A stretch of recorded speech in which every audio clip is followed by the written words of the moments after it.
ముఖ్యంగా శ్రీరామనవమి రోజు సీతారాముల యొక్క కళ్యాణం చేయడం చాలా విశేషం. అంతకంటే విశేషం శ్రీరామచంద్రుడి సినిమాలో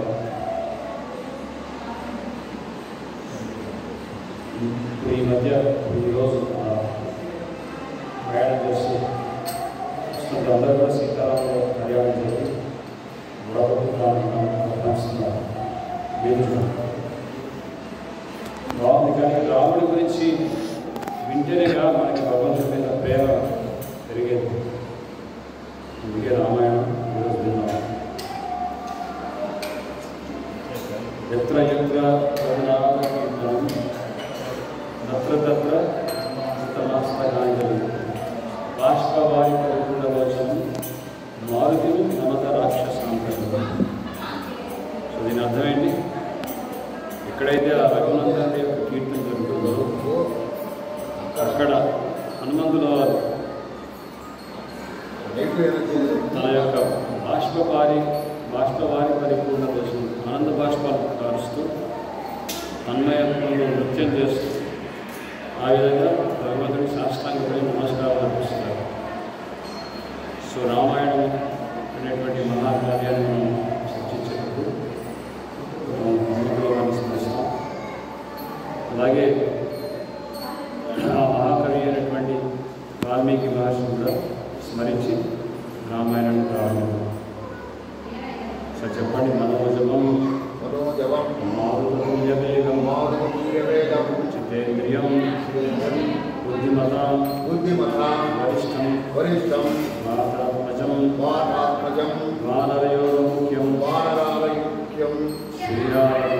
శ్రీరామదూతం శిరసా నమామి శ్రీరామదూతం శిరసా నమామి శ్రీరామదూతం శిరసా నమామి. సో రామాయణం రచించినటువంటి ఆ కవి వాల్మీకి మహర్షి. పూజంతం రామ రామేతి మధురం మధురాక్షరం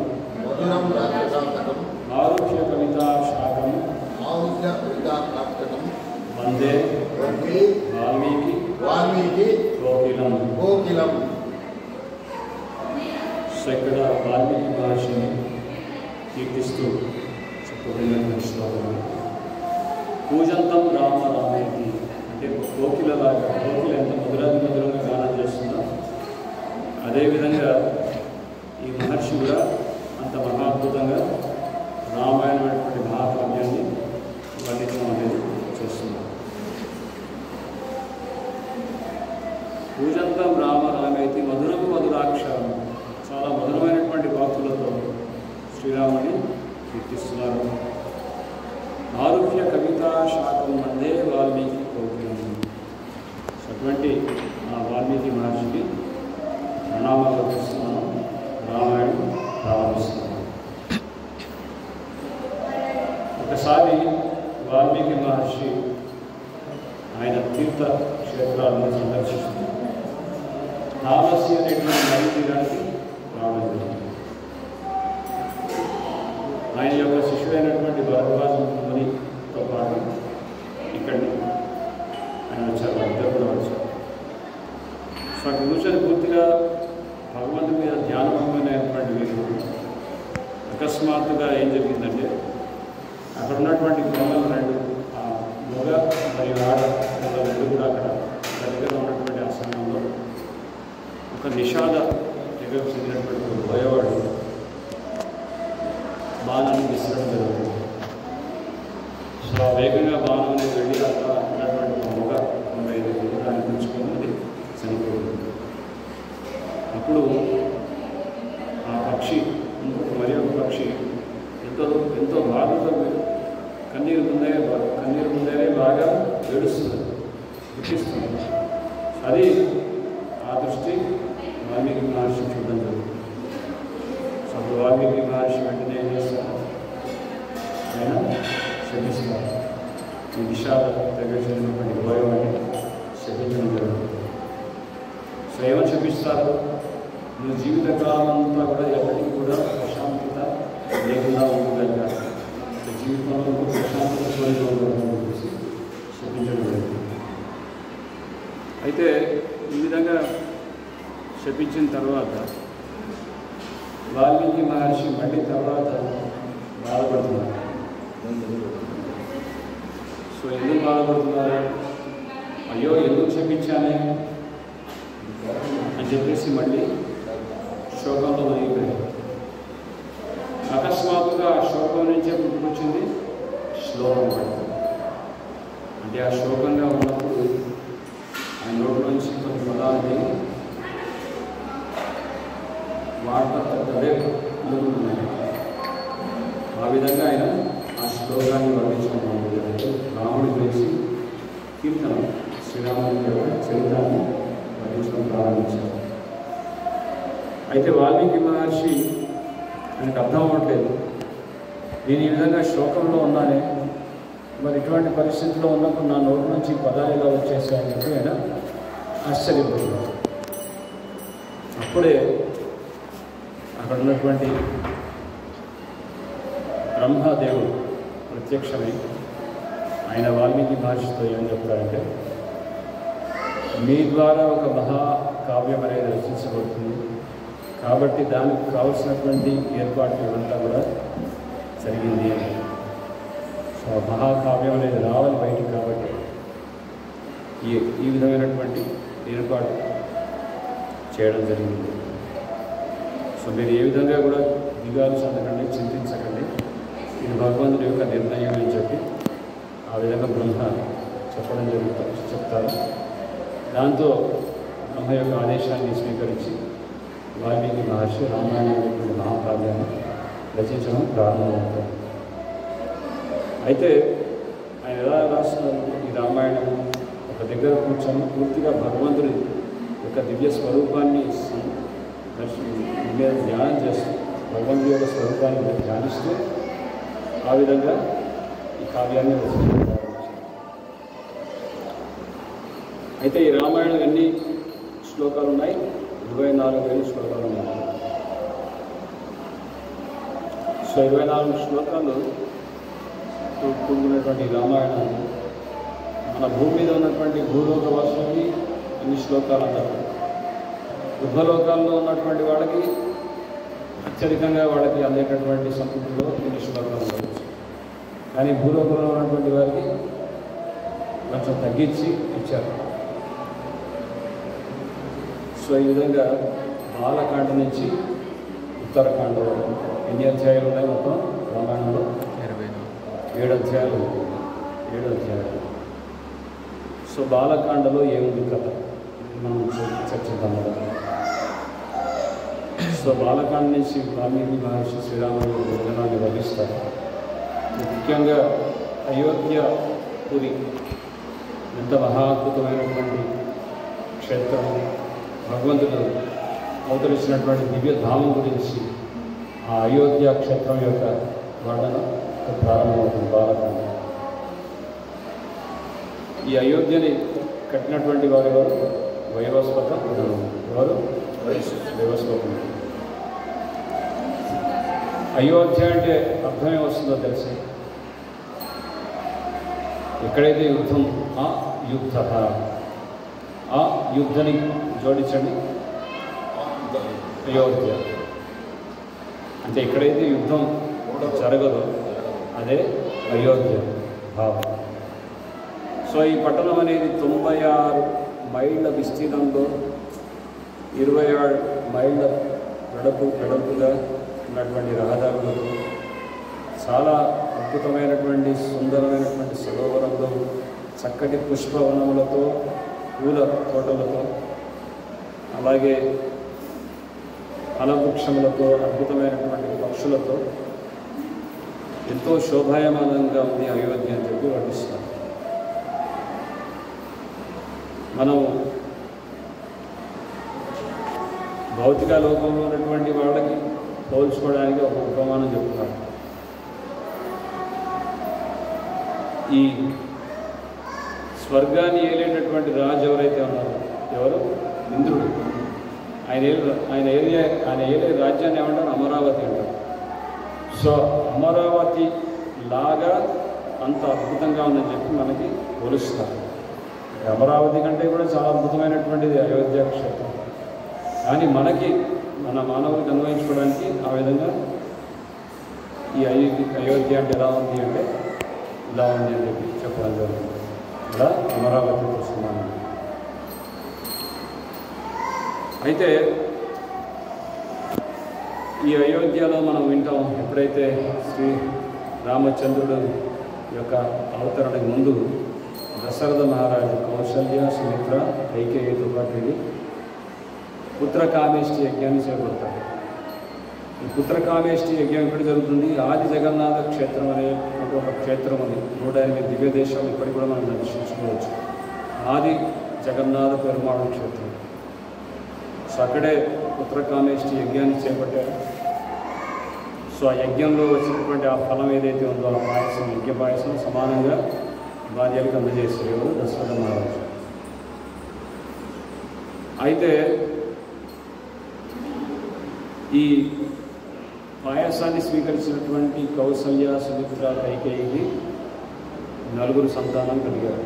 వాళ్ళెవరు? 4 కూడా భగవంతుడి విష్ణువు యొక్క తత్వములే. శ్రీరామచంద్రుడు సాక్షాత్తు శ్రీకృష్ణ భగవానుడే, ఆ బలరాముడి యొక్క లక్ష్మణుడి యొక్క విస్తరణ రూపం, అలాగే ఆ విష్ణు అంశంలో అయినటువంటి భరత, శత్రుఘ్నులే వారికి సంతానంగా కలిగారు. సో ఆ విధంగా ఎంతో ప్రసన్నంగా ఉన్నటువంటి దశరథ మహారాజు ఆ పుత్రులు పొందినటువంటి ఆనందంతో ఎన్నో సన్నాహాలు చేశారు. బ్రాహ్మణులకు దానం చేశారు, దక్షిణ ఇచ్చారు, గోవుల్ని దానం చేశారు. అయోధ్యలో మొత్తం ఒక గొప్ప వేడుకగా జరుగుతుంది ఆ సంబరాలు. సో ఇక కొంతకాలానికి వీరు పెరిగి పెద్దవాళ్ళు అయ్యారు.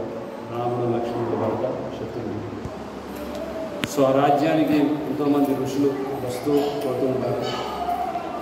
సో అదే సందర్భంలో విశ్వామిత్రముని రావడం జరిగింది. ఇక్కడికి అయోధ్య. ఆయన రావడంతో వెళ్ళి దశరథ మహారాజు కలుస్తారు. కలిసి నాకు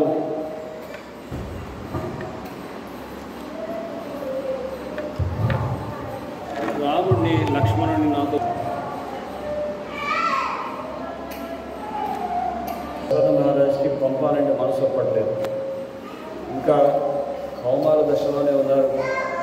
నేను వస్తాను స్వామి, మీకు సేవ కొరకు అసలు ఏం చేయమంటారు అంటే, మేమైతే యజ్ఞం ఏదైతే లోకకళ్యాణ హితం కోసం యజ్ఞం ఏదైతే చేపట్టామో ఆ యజ్ఞాన్ని భంగపరచడానికి ఎంతోమంది అసురులు వచ్చేసి అందులో చీము నెత్తురు అంతా కూడా చదువుతున్నారు, ఇంట్లో యజ్ఞకుంటున్నారు.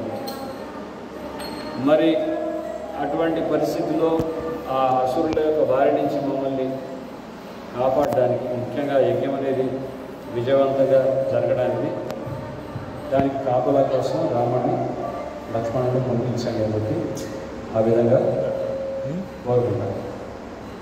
దశరథ మహారాజు అంటారు, స్వామి నేను స్వయంగా వస్తానుగా, అసురులతో పోరాడతాను, వీళ్ళు ఇంకా పసిపిల్లలే, వీళ్ళని ఇప్పుడు పంపడం భావ్యం అంటారా అని చెప్పి ఆ విధంగా ఆయన మనసు కష్టంగా ఉంది, ఆ విధంగా మాట్లాడుకుంటారు. వెంటనే వాల్మీకి మహర్షి అంటారు, మీరు ఎటువంటి విధంగా చింతించాల్సినటువంటి అవసరం లేదు. ఆ అసుర సంహారం కోసం కావాల్సినటువంటి ఆ దివ్య అస్త్ర శస్త్రాలు ఏవైతే ఉన్నాయో రాముడికి లక్ష్మణుడు నేనే ఇస్తాను, కనుక మీరు దాని గురించి దిగాల్సి ఉండకండి చెప్పి చెప్తారు. సో ఇదంతా జరిగిన తర్వాత అసలు విషయాన్ని బయటపెడతారు ఎవరు? వాల్మీకి మహర్షి. సారీ విశ్వామిత్రుడు. ఆయన ఏమని చెప్తారంటే, బ్రహ్మర్షి స్థాయిని చేరుకున్నప్పటికీ కూడా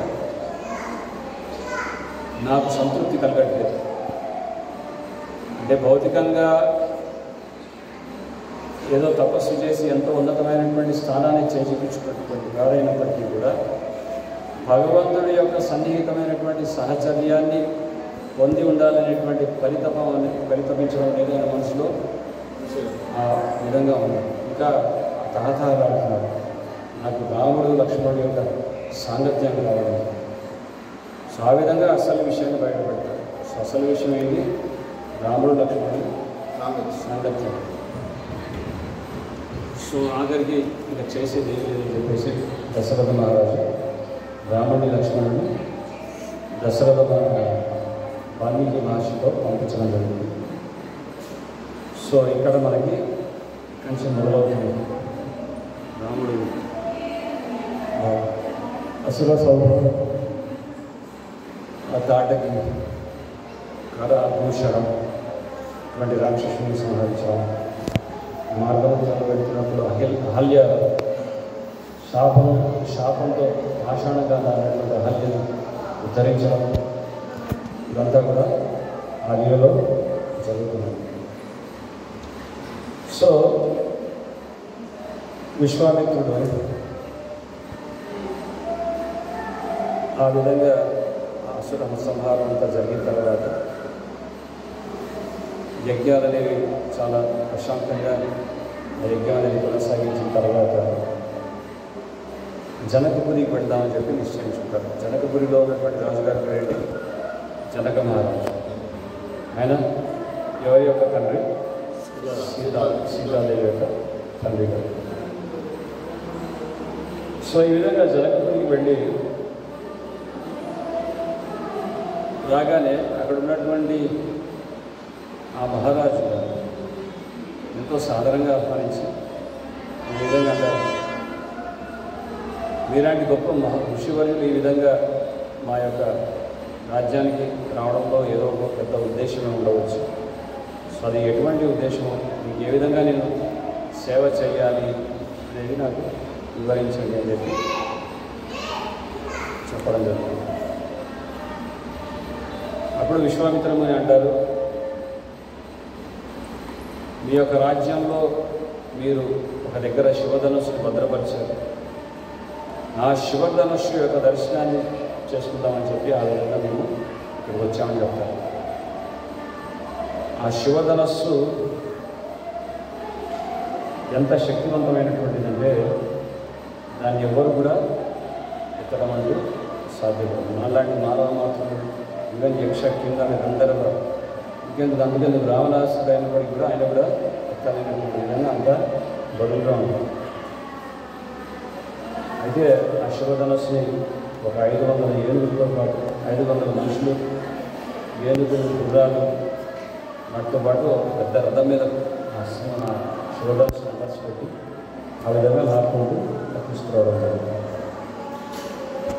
అయితే బాల్యంలో ఒక సంఘటన జనక మహారాజు చూడడం జరుగుతుంది. అదేమిటి అంటే, సీతాదేవి తన యొక్క చలికత్తలతో ఆడుతూ ఆ బంతితో ఆడుతుండగా బంతి ఆ శివధనస్సుకి కిందికి వెళ్ళిపోతుంది. సో అప్పుడు చాలా అవలీలుగా శివధనస్సుని ఎత్తి బంతి తీసుకోవడం జరుగుతుంది. ఇదే దృశ్యాన్ని చూసి జనక మహారాజు ఎంతో ఆశ్చర్యచకితులవుతారు. సో నా పుత్రిక ఇంత శక్తివంతురాల, మరి నా పుత్రికకి తగినటువంటి యోగ్యుడైనటువంటి భర్త ఎన్నుకోవాలి కదా అని చెప్పేసి అదేవిధంగా స్వయంవరం కూడా ఏర్పాటు చేస్తారు అదే సందర్భంలో. సో సీతాదేవి యొక్క సౌందర్యం గురించి విన్నటువంటి వాళ్ళు వివిధ ప్రాంతాల నుంచి, వివిధ లోకాలు, వివిధ దేశాల నుంచి రాజులందరూ కూడా బయలుదేరి వస్తారు సీతను వివాహం చేసుకున్నామని చెప్పేసి. సో ఆ విధంగా బయలుదేరి వచ్చినటువంటి వారంతా కూడా వారెవ్వరు కూడా శుభధనస్సు ఎక్కిపెట్టలేకపోతారు. కానీ శ్రీరామచంద్రుడు మాత్రమే ఆ శుభధనస్సుని ఎక్కిపెట్టగలుగుతారు. అలా వచ్చి ఆ శుభధనస్సును ఎత్తి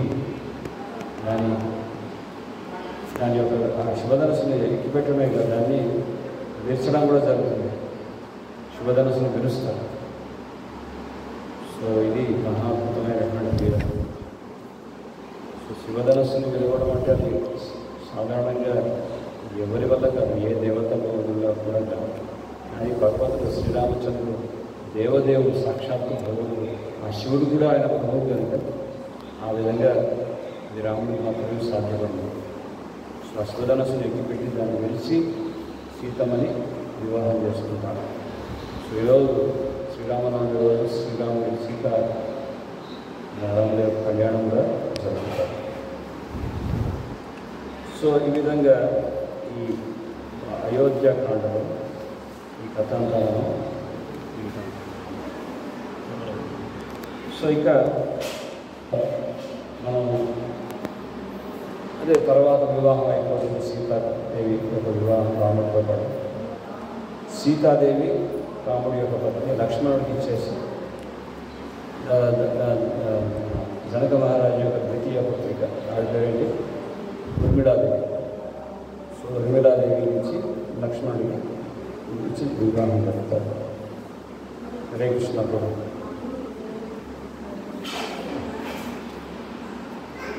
స్టాండప్. సో కథ వినండి. శ్రీరామనవమి దూరం వచ్చాను. సో ఆ విధంగా ఉర్మిళాదేవిని ఎవరికి వివాహం చేస్తారు? లక్ష్మణుడు, సీతాదేవి, రాముడు. ఇంకా ఇద్దరు ఉన్నారుగా, భరతుడు, శత్రుఘ్నుడు. మరి వారి నుంచి ఎవరు వివాహం చేయాలి?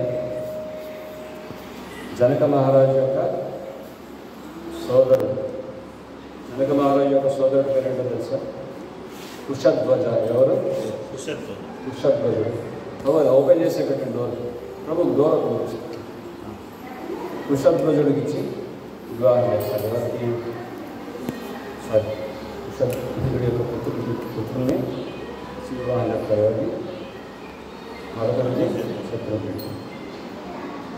సో ఆ విధంగా వివాహం అయిన తర్వాత దశరథ మహారాజు లక్షల కొద్ది గోవులు నామకరణం చేస్తున్నారు.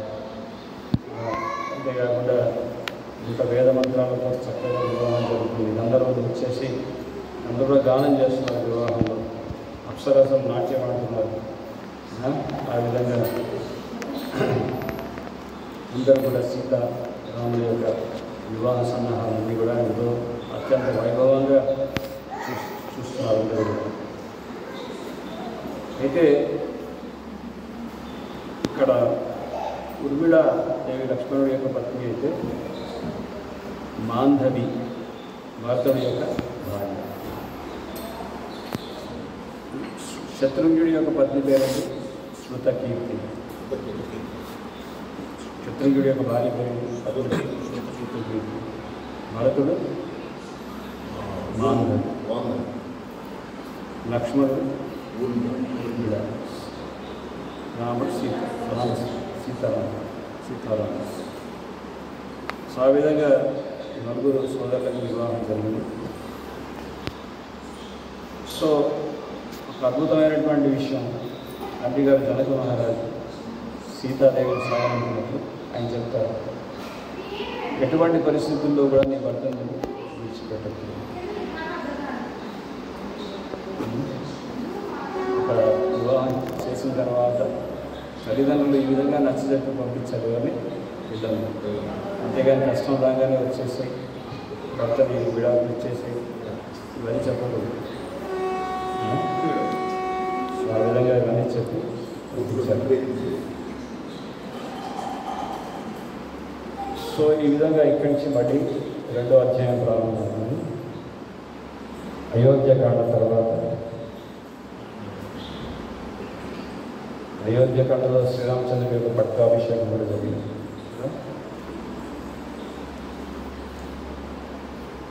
శ్రీరామచంద్రుడి యొక్క పట్టాభిషేకం జరిగిందా? జరగడానికి నిర్ణయం జరిగింది. జరగలే, తెల్లారికే జరిగింది. అప్పుడే అనగా సో ఆ విధంగా కైకేయి ఆవిడ 2 కోరికలు కోరుకోమని చెప్పి ఆ విధంగా చెప్పడం జరిగింది. ఎవరు? దశరథ మహారాజు. ఎప్పుడైతే సందర్భం వస్తుందో అప్పుడే కోరుకుంటామని చెప్పి దాన్ని పోషితం చేస్తుంది. సో ఇది గుర్తు చేస్తుంది ఎవరు? కైకేయి యొక్క అయినటువంటి సేవకులు మందర. సో ఇక్కడ మనం అర్థం చేసుకోవాల్సినటువంటి విషయాలు చాలా ఉన్నాయి. దుష్ట సాంగత్యం వల్ల మనిషి ఎంత దిగజారుతారనేటువంటి విషయం మనం అర్థం చేసుకోవచ్చు. అంతేగా దుష్ట సాంగత్యం యొక్క ప్రభావం ఎలా ఉంది. సుమిత్ర, కైకేయి, కౌసల్య కంటే కూడా కైకేయి శ్రీరాముడిని ఎంతగానో గాఢంగా ప్రేమించారు. కానీ మంతర యొక్క సావాసం చేత, మంతర యొక్క ప్రభావం చేత శ్రీరాముడిగా వనవాసం బహిష్కరించాలి 14 సంవత్సరాలు. నా కుమారుణ్ణి అయోధ్యాపురికి రాజుని చేశాను, పట్టాభిషేకం చేయాలని చెప్పి సాగిరంగా కోరుకుంది. సో తట్టుకోలేకపోయాడు ఎవరు? దశరథ మహారాజు. సో ఇదంతా ఇలా జరిగిన తర్వాత ఈ అరణ్యకాండ అంటే అరణ్యానికి బయలుదేరుతామని చెప్పి సిద్ధమవుతుంటే శ్రీరామచంద్రుడు సీతాదేవితో అంటారు, అరణ్యానికి నేను వెళ్తాను, కానీ నాతో పాటు నువ్వు రావడం అనేది సరికాదు. ఎందుకంటే ఎంతో భోగభాగ్యాలతో కూడుకున్నటువంటి ఒక చక్కటి అవకాశం పొందినటువంటి రాజు ఈ రాజు. మీ నాన్నగారు ఎంతో అల్లారముగా నేను పెంచారు. సో నాతో పాటు వనాల్లో సంచరిస్తూ అక్కడ ఉన్నటువంటి ఆ ఫలములు కందమూలములు తింటూ అక్కడ ఉన్నటువంటి క్రూర మృగాల యొక్క బారిన పడవచ్చు. అక్కడ ఎంతోమంది అసురులు ఉంటారు. అది చాలా ప్రమాదకరమైనటువంటి పరిస్థితి కనుక 14 సంవత్సరాలు మీకు సురక్షితంగా అయోధ్యలో ఉంది. నేనే వస్తాను, 14 సంవత్సరాల తర్వాత తిరిగి వస్తాను, అప్పటిదాకా వేచి ఉందని చెప్తారు. సీతాదేవి ఏమని తెలుసు? మా నాన్నగారు ఒకే విషయం చెప్పారు, ఎప్పుడు కూడా నీ భర్తను విడిచిపెట్టి ఉండవద్దు. కష్టంలో కానీ సుఖంలో కానీ ఎప్పుడు భర్తకి తోడుగానే ఉండాలి.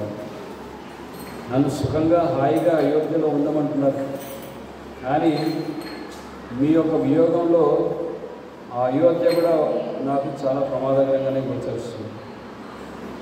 అలాగే మీ యొక్క సహచర్యంతో సన్నిహితంగా మీతో పాటు ఉండడం కారణం చేత ఒక చాలా ప్రమాదకరమైనటువంటి వనమైనా సరే అది నాకు స్వర్గంతో సమానం కనుక ఎప్పటికీ కూడా మీతోనే ఉండే విధంగా నన్ను అనుగ్రహించండి అని చెప్పి ఆ విధంగా కోరుకుంటుంది సీతాదేవి. శ్రీరామచంద్రుడితో పాటు బయలుదేరి సిద్ధమవుతుంది. సో వీరిద్దరూ బయలుదేరితే లక్ష్మణుడు అంటారు, మరి మీరు ఇక్కడ సేవ ఎవరు చేయాలి, అందుకే నేను కూడా వస్తాను అంటాడు. ఇప్పుడు భార్య ఉర్మిళ కూడా బయలుదేరాలి, నేను బయలుదేరుతానంటే అప్పుడు లక్ష్మణుడు అంటాడు, నువ్వు బయలుదేరితే నువ్వు చూసుకోవాలి, రాముడికి సీతకి సేవ చేయాలి, నీ యొక్క బాగోగులు చూసుకోవాల్సినటువంటి పరిస్థితి ఏర్పడుతుంది. అందుకే ఇది నా ఆజ్ఞగా స్వీకరిస్తూ నీ మనసుకి కష్టంగా ఉన్నా నచ్చకపోయినా నువ్వు ఇక్కడే ఉండు, నా కోసం వేచి ఉండి నేను రాముడి యొక్క సేవకి బయలుదేరుతున్నాను, సీతారాముడి యొక్క సేవ నేను బయలుదేరుతున్నాను అని చెప్పి ఆ విధంగా ఆ సేవకుడు కూడా భగవానుడైనటువంటి లక్ష్మణుడు బయలుదేరి ఎవరితో పాటు రాముడు రాముడు సీత తోడు చూశారు. ఇదంతా కూడా అయోధ్యకాండలో ఉంటాం. సో ఇక అరణ్యకాండ ఏమిటి? అరణ్యకాండ ఎప్పుడైతే రాముడు లక్ష్మణుడు సీతాదేవి అరణ్యంలో సంచరిస్తున్నారు, అక్కడ వివిధమైనటువంటి ఋషుల యొక్క కుటీరాల్లో వాళ్ళ యొక్క ఆశ్రమాల్లో బస చేసి ఉంటారు. ఒక్కొక్క సమయంలో ఒక్కొక్క ఋషి ఆశ్రమాన్ని ఎన్నుకొని అక్కడ ప్రశాంతంగా ఉంటున్నారు. సో ఆ విధంగా ఋషుల యొక్క ఆశ్రమాలన్నీ కూడా సంచరిస్తున్నారు. అక్కడ ఉన్నటువంటి వనంలో ఉన్నటువంటి ఫలములు కందమూలములు మాత్రమే భుజిస్తున్నారు. అంతేనా?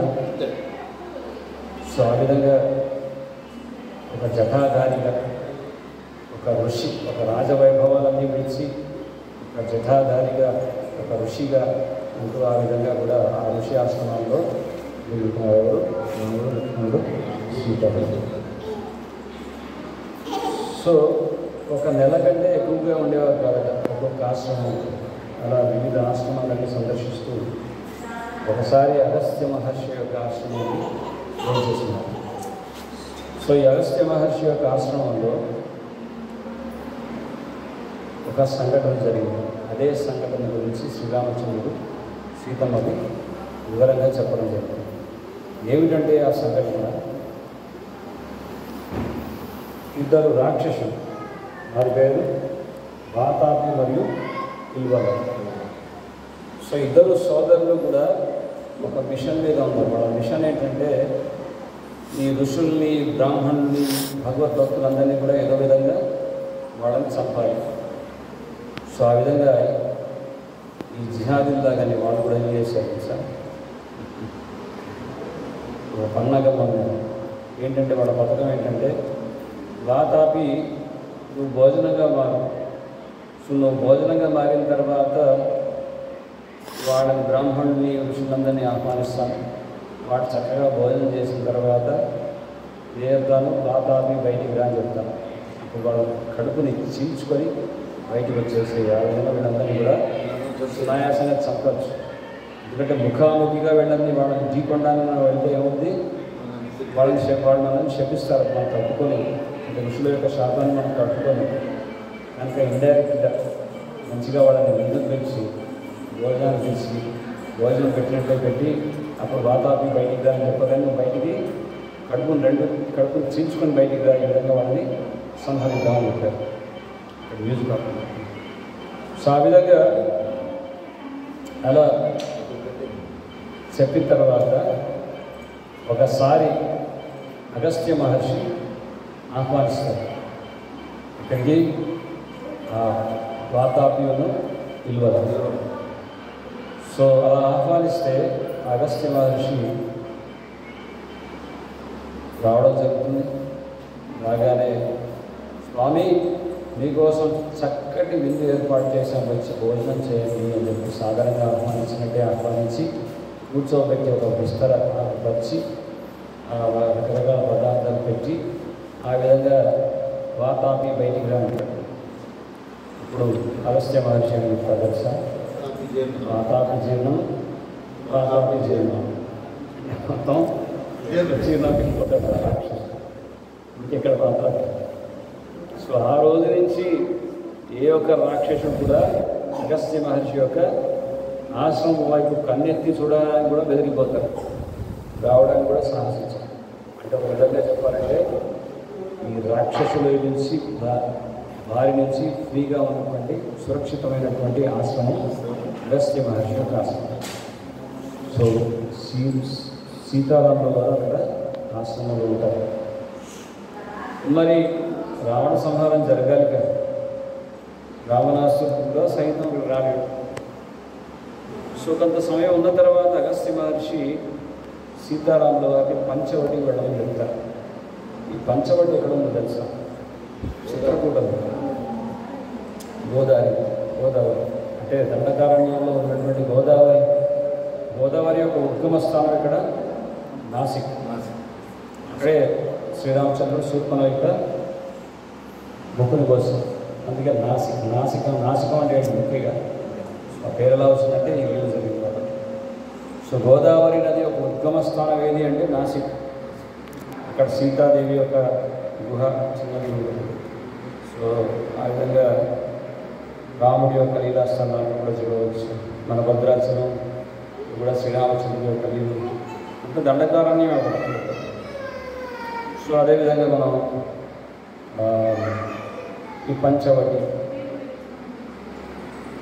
ఈ 14 సంవత్సరాల్లో అత్యధికమైనటువంటి సమయాన్ని శ్రీరామచంద్రుడు ఎక్కడ గడిపాడంటే పంచవటిలో. అది కూడా ఎక్కడ చిత్రకూటం. భరతుడు కూడా వస్తాడు చిత్రకూట. పొరపాటు జరిగింది అన్నగారు, దయచేసి తిరిగి నుండి మీరు అయోధ్యకి రండి, మీరే రాజు, మీరు రాజు అయ్యేటటువంటి ఆలోచన నాకు కించిత్ కూడా భావం లేదు, సో నన్ను దయచేసి క్షమించి మీరు రండి తిరిగి అని చెప్పి ఆహ్వానిస్తాడు. కానీ తండ్రికి ఇచ్చినటువంటి మాటని జవదానని చెప్పేసి రాముడు ఆ తండ్రికి ఇచ్చినటువంటి మాటకు కట్టుబడి 4 సంవత్సరాల తర్వాత నేను వస్తాను. ఈవెన్ తండ్రి గారు పరంపరించినప్పుడు కూడా అగ్ని సంస్కారం కూడా చేయడానికి రాదు. ఒక విషయం తెలుసు సార్, దశరథ మహారాజు అగ్ని సంస్కారం కూడా రాముడు గారు జరగవచ్చు. జటాయుకి జరిపారు. తండ్రితో సమానమైనటువంటి స్థానాన్ని జటాయుకి ఇచ్చి ఆయనకి అగ్ని సంస్కారాన్ని జరిపించాలని రావణాసుడితో పోరాడి ఆ విధంగా బంధించినటువంటి మహాభక్తులు అని రాలేదు. తండ్రికి ఇచ్చినటువంటి మాటకు అంతగా కట్టుబడి ఉన్నారు శ్రీరామచంద్రుడు. సో ఈ విధంగా భరతుడు శ్రీరామచంద్రుడి యొక్క పాదుకల్ని స్వీకరించి, నీవు లేనటువంటి ఆ సింహాసనం నాకెందుకు సోదరు, సో నీ పాదుకల్నే సింహాసనం మీద ప్రతిష్ఠ చేసి నేను నీ యొక్క ఆజ్ఞ మేరకు అయోధ్యను పరిపాలిస్తాను. నేను రాజ్యం పెట్టాను. రాజ్య పరిమేళలో ఒక కుటీరం వేసుకొని నేను కూడా జటాధారిగా ఉంది. కేవలం మీరు ఇక్కడ రుచికరమైనటువంటి పదార్థాలన్నీ విడిచిపెడితే నేను అలా ఎలా తింటాను అక్కడ ఈ యొక్క రోజుల్లో. కేవలం ఈ బార్లీ గింజలు ఏవైతే గోమూత్రం నానబెట్టుకొని వీటిని మాత్రమే నేను భుజిస్తానని అంత కఠోరమైనటువంటి సంకల్పం చేసుకుని భరతుడు అక్కడే తపస్సు చేస్తున్నాడు. సో ఆ విధంగా అరణ్యకాండలో అవన్నీ వింటాం. సో అదేవిధంగా మనం పంచవటి వెళ్ళినటువంటి రాముడు ఆ పంచవటి నుంచి అపహరణ జరిగింది. సీతాదేవి యొక్క అపహరణ. ఎవరు? రావణాసురుడు. అప్పుడే శూర్పణఖ రావడం, రామభూషణుడి యొక్క వధ, శూర్పణఖ యొక్క ముక్కు కోయడం. శూర్పణఖ వెళ్ళి ఈ విషయాన్ని చెప్తుంది ఎవరికి? సోదరుడికి, రావణాసురుడికి. నా ముక్కు కోసినటువంటి వాడు శ్రీరాముడు. సీతాదేవి అతిలోక సౌందర్యవతి, అసలే కామాంధుడు. కామాంధుడు వెళ్ళి ఇంకా వర్ణిస్తే ఇంకా సీతను ఏ విధంగా అయినా సరే అపహరించాలనుకుంటాడు. అప్పటికీ ఎన్నో హెచ్చరికలు వచ్చినాయి. మండోదరి స్వయం ఎన్నో లోకాల నుంచి మీరు ప్రతి ఒక్క లోకం నుంచి ఒక్కొక్క కన్యను ఎత్తుకొని వచ్చారు, కానీ శ్రీరామచంద్రుడి యొక్క పత్ని సీతాదేవి దయచేసి వారి జోలిపడ్డది మన రాక్షస రాజ్యంతో కూడా సమూలంగా నాశనం అయిపోతుంది, దయచేసి వెళ్ళకండి అని చెప్పినప్పుడు కూడా పట్టించుకోండి. మరీచితో అంటాడు, ఓ మాయగారు చింకగా వేషధారణ వేసుకొని వెళ్ళి సీతను మధ్య పెట్టి ఆ విధంగా నేను వచ్చి సీతను అపహరిస్తానంటే మరీచి కూడా నచ్చ చెప్తాడు. ఏమని చెప్తాడంటే, రాముడితో పెట్టుకోవాలి. రాముడి యొక్క శక్తి అసాధారణమైనటువంటి అలౌకికమైనటువంటి శక్తి, మన ఊహకు అందనటువంటి విధమైనటువంటి వాడు శ్రీరామచంద్రుడు. సాక్షాత్తు పూర్ణ పురుషోత్తముడైనటువంటి భగవంతుడు. ఆయనతో వైరాన్ని పెట్టుకోకూడదు, ఇది మనకి ప్రమాదకరం చెప్పి ఎన్ని రకాలుగా అర్థం చేయడానికి ప్రయత్నం చేసినా కానీ మరీచి యొక్క మాట కూడా లెక్క చేయదు. ఎవరు? రావణాసురుడు. ఆయన అన్నాడు, నువ్వు నా ఆజ్ఞను పాటిస్తావా లేదా? నువ్వు వెళ్ళి కనుక నువ్వు ఈ కార్యాన్ని చేయకపోతే నేను నిన్ను చంపేస్తానంటాడు. సో నీ చేతిలో చావడం కంటే రాముడి చేతిలో ప్రాణం విడవడం చాలా నింద అని చెప్పేసి, అలాగే మాయా దేవి యొక్క వేషధారణ వెళ్ళినాక జరుగుతున్న కథ అంతా తెలుసు. ఆ విధంగా రామదాసుడు ఒక సాధు వేషధారణ వెళ్ళి భిక్షాం దేవి అని చెప్పారు. ఆ విధంగా సీతను అపహరించడం.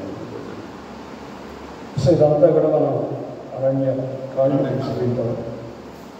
సీతాదేవి ఎత్తుకొని వెళ్ళిపోయిన తర్వాత మార్గమధ్యంలో సీత సీత సీత విలపిస్తూ ఉంటే లక్ష్మణుడు సైతం ఆశ్చర్యపోయాడు, ఏం జరగదు ఇంతకన్నా. సో బాగా దుఃఖ సాగంలో ఉండిపోయారు శ్రీరామచంద్ర సీత యొక్క వియోగానికి. సో మార్గమధ్యంలో కబంధ అనేటువంటి రాక్షసుడి కూడా శాపదోషం కలిగించిన తర్వాత రాక్షసుడు సూచనిస్తాడు. ఇక్కడ ఋష్యముఖ పర్వతం దగ్గర ఉన్నటువంటి సుగ్రీవుడిని కలవండి. ఆయన కూడా ఇంచుమించు ఈ సమస్య లాంటిదే సమస్య. సో ఏంటా సమస్య? ఆయన యొక్క పత్నిని కూడా అపహరించారు అది. సో ఆయన తోడైతే తప్పకుండా మీకు ఎంతో సహకారం అసలు భగవంతుడికి ఎవరో సహకారం అవసరం అయితే ఈ లీల ఈ విధంగా జరుగుతుంది. సో సుగ్రీవుడు ఆ ఋష్యముఖ పర్వతం దగ్గర ఉన్నారని చెప్పేసి అక్కడికి దారి చూపుతాడు ఎవరు? కబంధుడు అనేటువంటి రాక్షసుడు. సో ఆ విధంగా అక్కడే ఆ ఋష్యముఖ పర్వతం వైపు వెళ్తుండగా ఇక్కడే పంపా నది తీరం అక్కడే ఉంది. పంపా నది ఇక్కడ తెలుసాను శబరి, అలాగే మన భద్రాచలం దగ్గర ఉన్నది గోదావరి. సో ఈ పంపా నది తీరాన ఉన్నటువంటిది ఆశ్రమం శబరి యొక్క ఆశ్రమం. సో శబరి ఎంగిలి ఫలాలు ఎంగిలి చేసి కాలం పనులు పెట్టినాయని ఇక్కడ వాడికి రామాయణం చెప్పలేదు, కానీ పళ్ళైతే అర్పించింది, సేవ చేసింది. రాముడి లక్ష్మణుని ఎంతో సాధారణంగా ఆహ్వానించి అన్ని విధాలుగా సఫలం చేసి, సో ఆ శబరి యొక్క సేవకు నిలిచి మీకు ఎటువంటి కోరిక కావాలన్నా అనుగ్రహిస్తానని శ్రీరామచంద్రుడు అడగగా ఆ శబరి ఒకటే మాట, నాకు దక్కాల్సినటువంటి అనుగ్రహం దక్కింది స్వామి, నేను చేసినటువంటి తపస్సు యొక్క ప్రతిఫలం నాకు ఈరోజు దక్కింది. నేను ఎందుకో నా జీవితం అంతా కూడా నీ సేవ కోసం నేను అర్పించాను. ఈ రోజున ఆ తపస్సు యొక్క ఫలితం నాకు దక్కింది. ఏమిటి అంటే నీ యొక్క దర్శన భాగ్యం నాకు లభించింది. అదే నా తపస్సు యొక్క ఫలితం. అంతకుమించి నాకు ఏమీ కర్లేదు స్వామి. భగవంతుడి యొక్క సుందరమైనటువంటి రూపాన్ని దర్శించుకుంటే చాలు, ఏది కూడా అవసరం లేదు అన్నటువంటి మా భక్తురాలు. మనము దర్శనం చేసుకుంటాం, కానీ దర్శనంతో పాటు ఎన్నో కోరికల యొక్క పట్టిక కూడా భగవంతుడికి సమర్పించుకుంటాం. సో ఎటువంటి కోరికలు కూడా ఆ మహాభక్తురాలు. సో ఈ విధంగా ఈ అయోధ్యలో అరణ్యకాండ ముగిసిన తర్వాత కిష్కింధకాండ మొదలవుతుంది. సో కిష్కింధకాండలో కాకుండా ఏంటంటే ఈ ఋష్యముఖ పర్వతం వైపు వెళ్తూ సుగ్రీవుడిని కలవడానికి వెళ్ళినప్పుడు సుగ్రీవుడికి అనుమానం వస్తుంది. భారీ చేత పంపబడినటువంటి వీళ్ళెవరో ఇద్దరు యోధులై ఉన్నట్టు ఉన్నారు, ఏదో భార్య పథకం. ఎందుకంటే భార్య అనేటువంటి వారు ఈ పర్వతం వైపు కూడా రాలేదు, దాని కనుక ఒక పెద్ద శక్తి ఉందనుకోండి. సో అందుకే నన్ను చంపడానికి ఇంకెవరిని పంపేయడానికి చెప్పేసి అపోహలు ఉంటాడు. సో అపోహను తొలగించుకోవడానికి పరిశీలించమని హనుమంతుల వారిని పంపిస్తారు. హనుమంతుల వారు ఎప్పుడైతే రాముని లక్ష్మణ్ని చూసి దూరం నుంచి ఆయన దగ్గరికి వచ్చి ఆయన పలకరింపగా ఆయనకు అర్థమైపోతుంది, వీడెవడో కాదు, సాక్షాత్తు ఎన్నెన్నో జన్మలతో అనుకున్నమైనటువంటి నా సాక్షాత్తు నా యొక్క స్వామి వారు అని చెప్పి ఆ విధంగా గుర్తించి ఆ విధంగా హనుమంతుల వారు తన యొక్క వాస్తవిక స్వరూపాన్ని స్వరూపంలోకి వచ్చేప్పుడు రాముడికి లక్ష్మణుడికి నామాలు అర్పిస్తారు.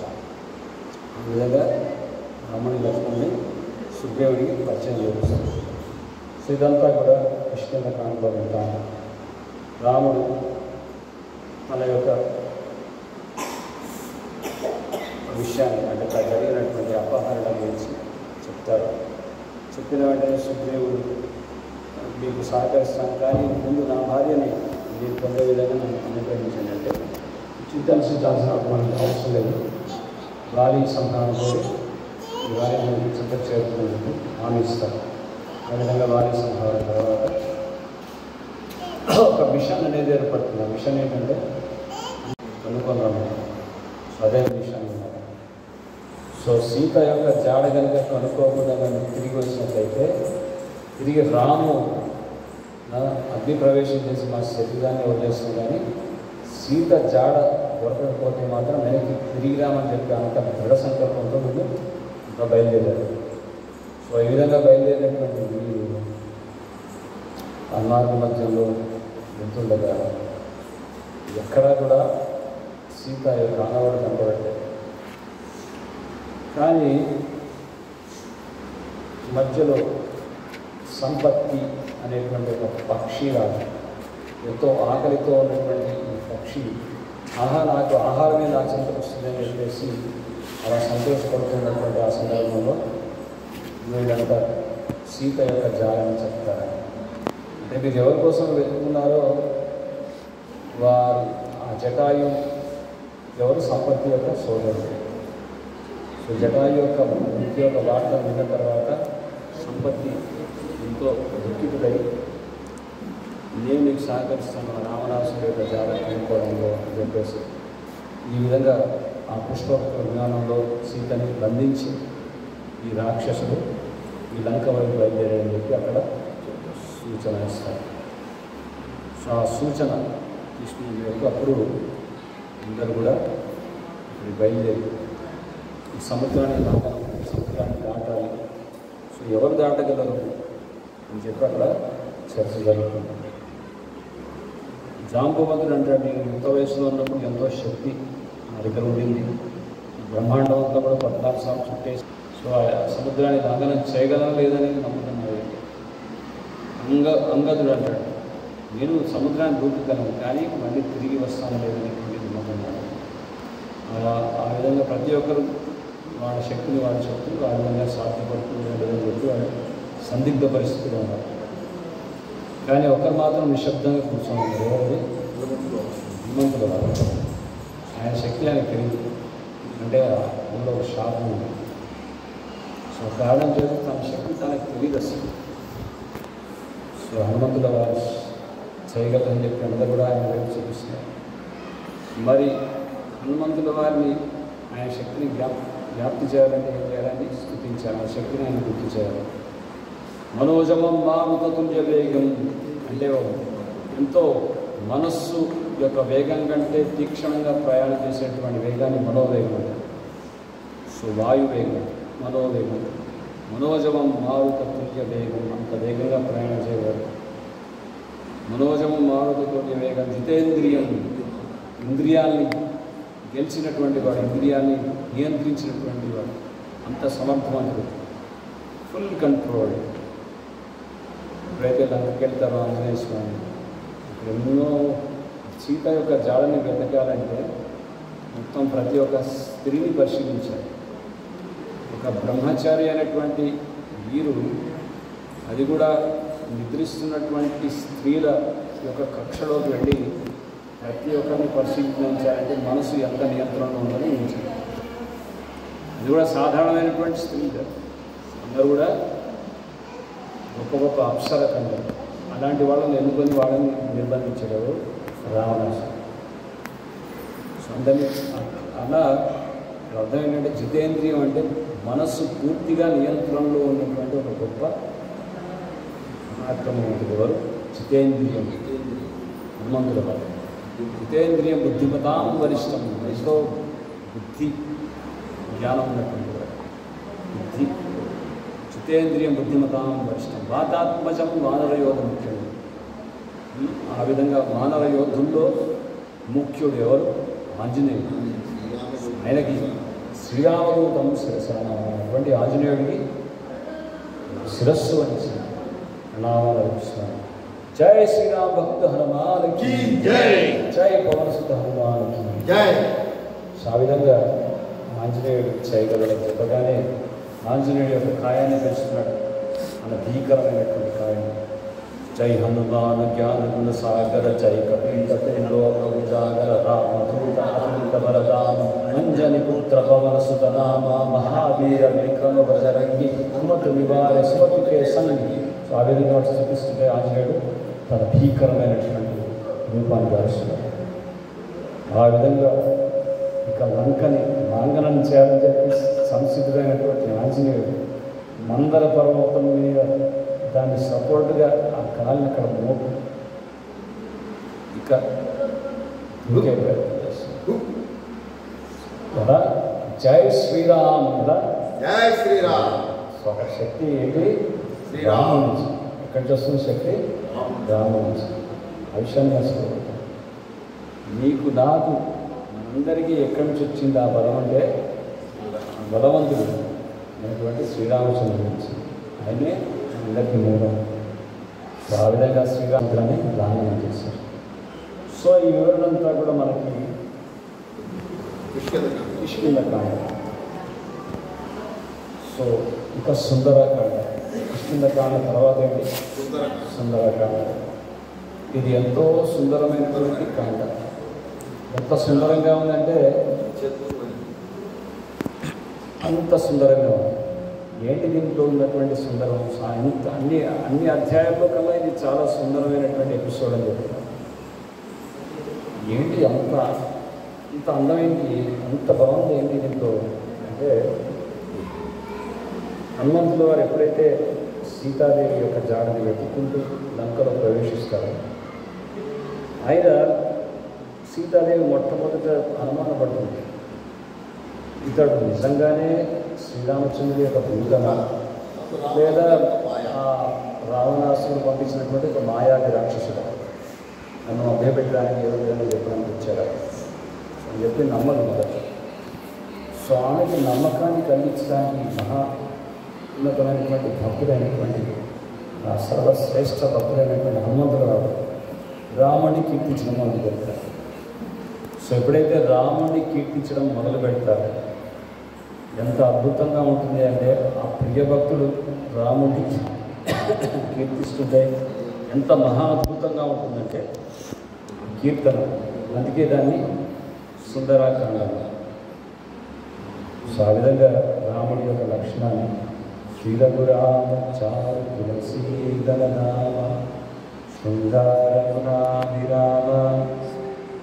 విజామృత శౌర్యరనామ దుర్వారకమంగ రాక్షస విరామ లక్ష్మణాది శృంగార గుణాభిరామ విజమృత శౌర్యరనామ దుర్వారకమంగ రాక్షస విరామ జగజ్జననీకం. ఆ విధంగా రాముడిని కీర్తిస్తుంది. రాముడి యొక్క సౌందర్యం. శ్రీరఘురామ చారు తులసీ గణరామ శృంగార గుణాభిరామ విజవన్నత శౌర్య రమాల రామ. ఎంత అందంగా ఉన్నాడు రామ. ఆ అందాల రాముడు అందంగా ఉన్నాడు. ఆయన యొక్క చిరుమంద హాసం, ఆయన యొక్క నేత్రము పద్మపత్రములు రాదు ఆజానుబాహుడు. అంత బాగున్నాడు రామ. ప్రతి ఒక్క డీటెయిల్ని వర్ణించాను. అది విన్నటువంటి ఆ విషయాన్ని సీతమ్మ మనసు కొనిపోతుంది. రాముడి యొక్క వార్త వినగానే, రాముడి యొక్క సందేశం వినగానే సీతాదేవి యొక్క మనసు కొనిపోతుంది. ఆ విధంగా ఆ సుందరకాండంలో నమ్మకాన్ని కలిగిస్తాడు ఆంజనేయుడు. నేను సాక్షాత్తు ఆ రాముడి యొక్క దూతని. ఒక సందర్భంలో తన ఛాతిని కూడా చేసి చూపించాడు. అది కూడా ఎక్కడ జరిగిందో తెలుసా? చిత్రకూట ఛాతిని చీల్చి కూడా నా హృదయస్థంలో ఎవరున్నారు తెలుసా? సీతారామ లక్ష్మణ. సో ఇది సుందరాకాండ. సో ఇప్పుడు ఇంకా సుందరకాండలో ఎన్నో విషయాలు మనం ఈరోజు మనం చర్చించట్లేదు. సో సుందరకాండం తర్వాత యుద్ధకాండ. ద్వితరసి దిక్షురణే దిక్పతి కమనీయం దశముఖ మౌలి బలింగమనీయం కేశవద్రీత రామ శరీర జయ జగదీశ. సో ద్వితరసి దిక్షు ఆ దశకంఠుడు రావణాసుని దశముఖ మౌలి బలింగమనీయం దశకంఠుడైనటువంటి రావణాసుని సంహరించారు. కేశవద్రీత రామ శరీర జయ జగదీశ రాముడు నమ్మడిస్తున్నాను. సో యుద్ధం జరిగేటప్పుడు దాన్ని వివరణ ఇస్తారు భాగవతంలో. ఎంత మహాద్భుతంగా ఉంటుందంటే మొదట యుద్ధం అనేది బాణాలతో జరగలేదు. మొదట యుద్ధం అనేది మాటలతో తూటాలు వేసుకున్నారు. అంటే ఒకరు యుద్ధం జరగాలంటే ఒక్కొక్కరిని రెచ్చగొట్టవాలి కదా, హ్యాపీగా బాగా తీసి నవ్వుతూ వేయలేదు కదా బాగా. వరి కుక్క, వరి రావణ కుక్కలాగా నేను యజమాని లేనప్పుడు, యజమాని లేనటువంటి సందర్భాన్ని చూసుకొని నా పత్నిని అపహరిస్తావా కుక్క అనిపించాడు. ఎవరు? రామదాసుడు ఊరుకుంటాడు, ఆయన కూడా మొదలుపెట్టాడు. సో ఆ విధంగా మాటలో తూటాలు జరుగుతుంది. తర్వాత యుద్ధం అనేది భీకరంగా జరుగుతుంది. ఇక్కడ యుద్ధంలో రావణ సైన్యంలో ఉన్నటువంటి ఆ రాక్షసుల దగ్గర సాధారణమైనటువంటి ఆయుధాలు లేవు. ఎంతో చాలా గొప్ప విచిత్ర విధమైనటువంటి అస్త్రములు శస్త్రములు ఉన్నాయి. అస్త్రం అంటే దివ్యాస్త్రములు, మంత్రోచ్చరణతో సృష్టింపబడినటువంటిది అస్త్రం. శస్త్రములు అంటే తయారు చేసుకోబడినటువంటి ఆయుధాలు. సో ఇటువంటి అస్త్రములు శస్త్రములు అన్నీ ఉండగా వాటితో పెద్ద భీకరమైనటువంటి యుద్ధం జరుగుతుంది. మరి వానవుల దగ్గర చూస్తే ఏమైనా ఆయుధాలు ఉన్నాయా? ఏమీ లేవు. They are completely backward. ఒక హనుమంతుల వారి దగ్గర గదా ఉంది, రాముడు లక్ష్మణుల దగ్గర కోదండ బాణాలు, అంతే. మిగతా ఎవరి దగ్గర ఏమి లేదు. ఈ రాక్షసులు మళ్ళీ మహామాయావులు. ముఖ్యంగా రావణాసురుడి యొక్క పుత్రుడు మేఘనాలు ఆ మబ్బులో ఇక్కడ తేలి ఇంకో దగ్గర ప్రత్యక్షమవుతాడు, ఇంకో దగ్గర ఇంకో దగ్గర అదృశ్యమవుతాడు. సో ఆ మహామాయావి మాయ, రకరకాల మాయలతో చిత్ర విచిత్రములైనటువంటి మాయతో వారు వాళ్ళతో ఏం పోరాటం చేస్తారు. కానీ ఈ యుద్ధకాండలో ఇంత గొప్పగా పరాక్రమముగా వీళ్ళు పోరాటం చేసి వానరులంతా కూడా రాముడి యొక్క పక్షాన నిలబడి యుద్ధంలో గెలిచారంటే దీనికి కారణం ఏమిటి అని చెప్తారు. దీనికి ఏంటంటే కారణం, ఇది చాలా ముఖ్యమైనటువంటి విషయం. ఆ మహాపతివ్రత శిరోమణి అనేటువంటి సాక్షాత్తు సీతమ్మ రావణాసురుడిని శపించింది. రాముడి నుంచి వేరు చేయడం చేత సీతని యొక్క శాపం. ఇక్కడ 9వ శ్లోకంలో వచ్చిన ప్రభుత్వంలో చెప్తారు, ఒక మహాపతివ్రత అయినటువంటి శాంతి పాతివ్రత్యం చేత స్త్రీకి ఎంతో శక్తి వస్తుంది. ఒక్క మాట అంటే చాలా అంతే సర్వనాశనం అయిపోతుంది. సో సీతాదేవి కలిసిందంటే నా రాముడి నుంచి నన్ను వేరు చేస్తారు, అంత బాధ పెట్టారు రాముడు. అందుకే వీళ్ళ దగ్గర ఇంత గొప్ప టెక్నాలజీ, ఇన్ని రకాల మోడర్న్ ఎక్విప్మెంట్స్, అన్ని రకాల ఆయుధాలు ఉన్నప్పటికీ, మహామాయవులైనటువంటి యుద్ధ కౌశల్యం ఉన్నప్పటికీ కూడా సాధారణమైనటువంటి బాలుల చేత, అది కూడా రాళ్ళు, బండరాళ్ళు, వృక్షములు ఆయుధాలను మార్చుకుని వాటితో పోరాటం చేశారు. అంత సునాయాసంగా ఓడించి వేశారు. అది ఎలా సాధ్యపడింది అంటే, ఎలా సాధ్యపడింది? సీతాదేవి. సో ఆ విధంగా యుద్ధకాండలో యుద్ధాన్ని గెలిచిన తర్వాత యుద్ధంలో ఎప్పుడు విజయాన్ని సాధించారు? విజయదశమి రోజు. ఏ రోజు? విజయదశమి రోజు. దసరా అంటే అర్థం ఏమిటి? దశకంఠుడైనటువంటి రావణాసురుడు సంహారం జరిగింది. దసరా. సో అక్కడ నుంచి యుద్ధం అనేది ముగిసిన తర్వాత ఇప్పుడు 8వ అధ్యాయం ఉత్తరాఖండ్. సో అక్కడి నుంచి బయలుదేరి వస్తున్నారు. ఇక్కడ పుష్పక విమానం. ఈ విమానం ఉన్నటువంటి ప్రత్యేకత ఏంటంటే, ఎంతమంది వచ్చినా అది విస్తరింపబడుతుంది. దాని పరిమితం లేదు. మాకు ఉన్నటువంటి ఏరోప్లేన్లో limited for only 15 members. 68. So chartered flight, business flight, ఏ ఫ్లైట్ అయినా సరే లిమిటెడ్. కానీ అన్లిమిటెడ్ ఇది మంత్ర టెక్నాలజీ. యంత్ర టెక్నాలజీ అంటే చాలా గొప్ప టెక్నాలజీ. అప్పుడు అదే వాడేవారు.